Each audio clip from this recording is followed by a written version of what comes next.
OBD de trouble code description technique, communication perdue avec le module de commande d'effort de direction, qu'est-ce que ça veut dire?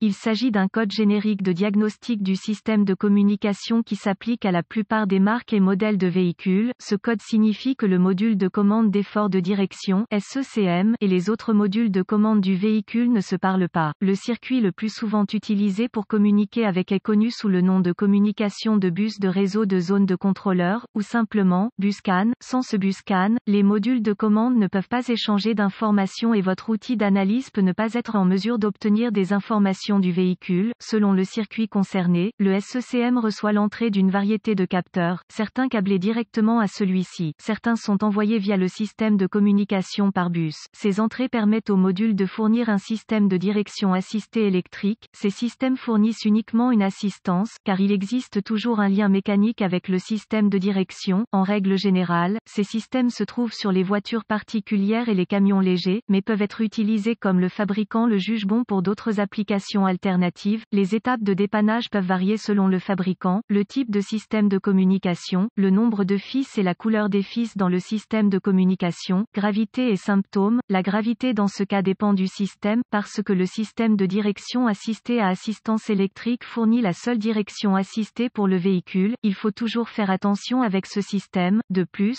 la sécurité est une préoccupation pour ces systèmes, car une fois que ces systèmes tombent en panne, aucune assistance de direction assistée n'est disponible. Les symptômes d'un code moteur U0130 peuvent inclure voyant de dysfonctionnement allumé, perte de direction assistée. Les causes, en règle générale, les causes de ce code à définir sont les suivantes: ouvert dans le bus CAN plus circuit, ouvert dans le circuit du bus CAN, court-circuit à l'alimentation dans l'un ou l'autre des circuits du bus CAN, court-circuit à la masse dans l'un des circuits du bus CAN, alimentation ou mise à la terre du module SECM, la plus courante, rarement, module de commande défectueux, procédure de diagnostic et de réparation. Un bon point de départ est toujours de vérifier les bulletins de service technique (BST) pour votre véhicule particulier. Votre problème peut être un problème connu avec un correctif connu publié par le fabricant et peut vous faire économiser du temps et de l'argent lors du diagnostic. Si votre outil d'analyse peut accéder au code d'erreur et que le seul que vous récupérez à partir d'autres modules est le U0130, essayez d'accéder au module SECM. Si vous pouvez accéder au code à partir du module SECM, le code U0130 est soit intermittent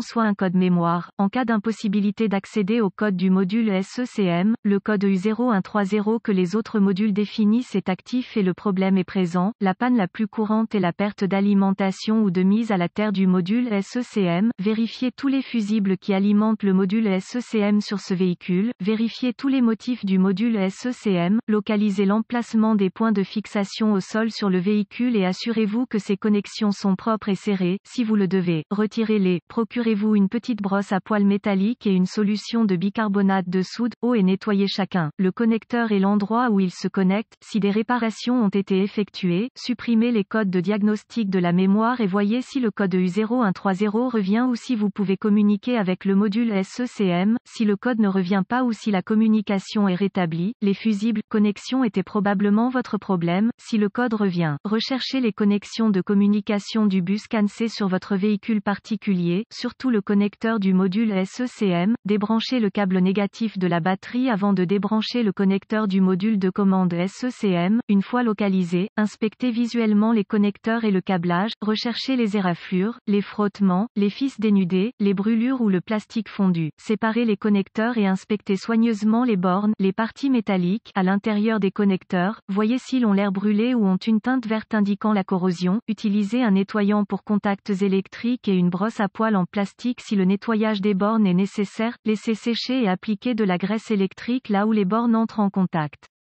Avant de reconnecter les connecteurs au module SECM, effectuez ces quelques vérifications de tension. Vous devrez avoir accès à un voltomètre numérique (DVOM). Vérifiez que le module SECM est alimenté et mis à la terre. Accédez à un schéma de câblage et déterminez où les puissances principales et les terres entrent dans le module SECM. Rebranchez la batterie avant de continuer. Le module SECM étant toujours déconnecté, connectez le fil rouge de votre voltmètre à chaque alimentation B+, tension de la batterie, entrant dans le connecteur du module module SECM et le fil noir de votre voltmètre a une bonne mise à la terre. Si vous n'êtes pas sûr, le négatif de la batterie fonctionne toujours. Vous voyez une lecture de la tension de la batterie. Vérifiez également que vous avez de bonnes raisons. Accrochez le fil rouge de votre voltmètre au positif de la batterie B+, et le fil noir à chaque circuit de masse. Encore une fois, vous devriez voir la tension de la batterie à chaque connexion. Sinon, réparez le problème du circuit d'alimentation ou de mise à la terre. Vérifiez ensuite les deux circuits de communication. Localisez les circuits CAN C+, ou HSCAN+, et CAN C, ou HSCAN, avec le fil noir de votre voltmètre connecté à une bonne masse. Connectez le fil rouge à CAN C+, avec la clé allumée, le moteur éteint. Vous devriez voir environ 2,6 volts et fluctuer légèrement. Ensuite, connectez le fil rouge du voltmètre au circuit CAN C. Vous devriez voir environ 2,4 volts et fluctuer légèrement. D'autres fabricants affichent CAN C à environ 0,5 volts et la clé fluctuante à l'arrêt du moteur. Vérifiez les spécifications de votre fabricant. Si tous les tests ont réussi et que la communication n'est toujours pas possible, ou si vous n'avez pas pu effacer le code d'erreur U0130, la seule chose qui reste à faire est de demander l'aide d'un diagnosticien automobile qualifié, car cela indiquerait un module SECM défaillant. La plupart de ces modules SECM doivent être programmés ou calibrés en fonction du véhicule afin d'être installés correctement.